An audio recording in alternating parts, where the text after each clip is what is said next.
ಆತ ಅಂತಾರಾಷ್ಟ್ರೀಯ ಮಟ್ಟದಲ್ಲಿ ಮಿನುಕಿದ ಚಿನ್ನದ ಹುಡುಗ. ಸಾಧನೆಗೆ ಬಡತನ ಅಡ್ಡಿ ಅಲ್ಲ ಅಂತ ತೋರಿಸಿದ ಛಲಗಾರ. ಆದರೆ ಸರ್ಕಾರದ ನೆರವು ಬೆಂಬಲ ಇಲ್ಲದೆ ಗೋಲ್ಡನ್ ಕಪ್ ಪಡೆದ ಹುಡುಗನಿಗೆ ಸದ್ಯ ಸಮುದ್ರದ ಚಿಪ್ಪೆ ಆಧಾರ ಎಂಬಂತಾಗಿದೆ. ಅರೆ, ಏನಿದು ಗೋಲ್ಡನ್ ಕಪ್? ಸಮುದ್ರ ಚಿಪ್ಪು ಸ್ಟೋರಿ ಅಂತೀರಾ? ನೀವೇ ನೋಡಿ.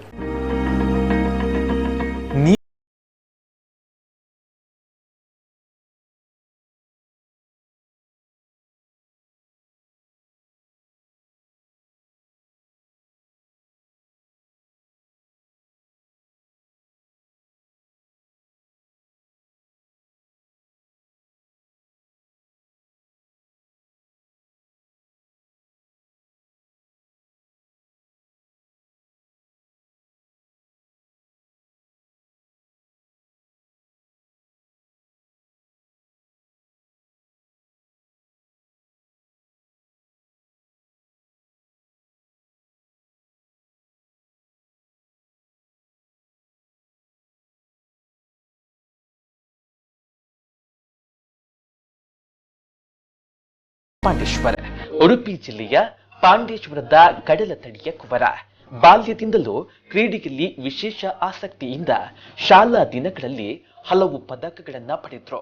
ನಂತರ ರಾಷ್ಟ್ರ ಮಟ್ಟದ ಕ್ರೀಡಾಕೂಟದಲ್ಲಿ ಭಾಗವಹಿಸಿ 100 ಮೀಟರ್ ವೇಗವನ್ನ 11.4 ಸೆಕೆಂಡ್ ವೇಗದಲ್ಲಿ ಕ್ರಮಿಸುವ ಮೂಲಕ ಸುಮಾರು 50ಕ್ಕೂ ಹೆಚ್ಚು ಚಿನ್ನ, 20 ಬೆಳ್ಳಿ ಹಾಗೂ 25 ಕಂಚಿನ ಪದಕವನ್ನ ಗಳಿಸಿದ್ದಾರೆ. ಅದರಲ್ಲಿ 2016-17ರಲ್ಲಿ ಶ್ರೀಲಂಕಾದಲ್ಲಿ ನಡೆದ ಏಷ್ಯನ್ ಮೀಟ್ ಮಾಸ್ಟರ್ ಅಥ್ಲೆಟಿಕ್ಸ್ ನಲ್ಲಿ ಬೆಳ್ಳಿಯ ಪದಕ, ನಂತರ ಬ್ರೂನೇಯಲ್ಲಿ ಬೆಳ್ಳಿ ಪದಕವನ್ನ ಗಳಿಸಿದ್ರು. ಆರ್ಥಿಕವಾಗಿ ಸದೃಢರಲ್ಲದ ಇವರಿಗೆ ಕ್ರೀಡಾಕೂಟದಲ್ಲಿ ಭಾಗವಹಿಸಲು ಸಂಘ ನೆರವು ನೀಡಿದ್ದಾರೆ ಅಂತ ಸ್ಮರಿಸುತ್ತಾರೆ. ಆದ್ರೂ ಆರ್ಥಿಕ ಸಮಸ್ಯೆಯಿಂದ ಸ್ಪೇನ್, ಸಿಂಗಾಪುರದಲ್ಲಿ ಕ್ರೀಡಾಕೂಟದಲ್ಲಿ ಭಾಗವಹಿಸುವ ಅವಕಾಶದಿಂದ ವಂಚಿತರಾಗಿದ್ರು.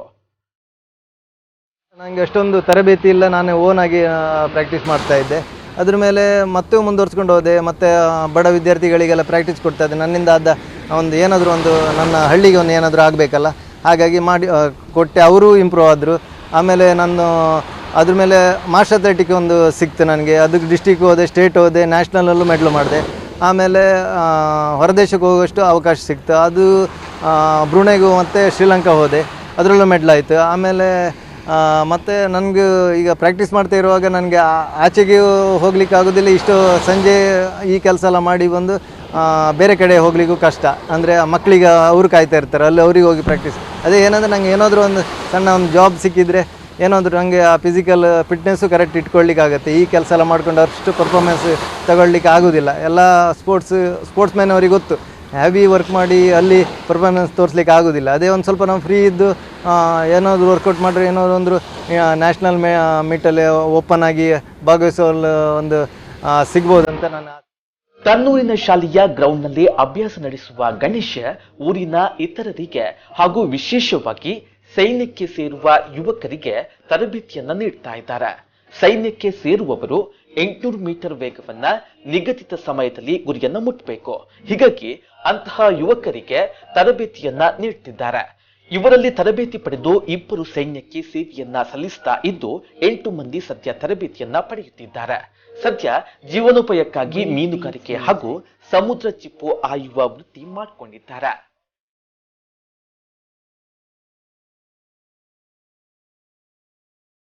ಇವರು ಚಿಕ್ಕ ಪ್ರಾಯದಲ್ಲಿಯೇ ವಿದ್ಯಾಭ್ಯಾಸವನ್ನು ಮೊಟಕುಗೊಳಿಸಿ ತನ್ನ ಕುಟುಂಬದ ಹೊಣೆ ಹೊತ್ತು ಉದ್ಯೋಗಕ್ಕೆ ಕೈ ಹಾಕಿದವರು.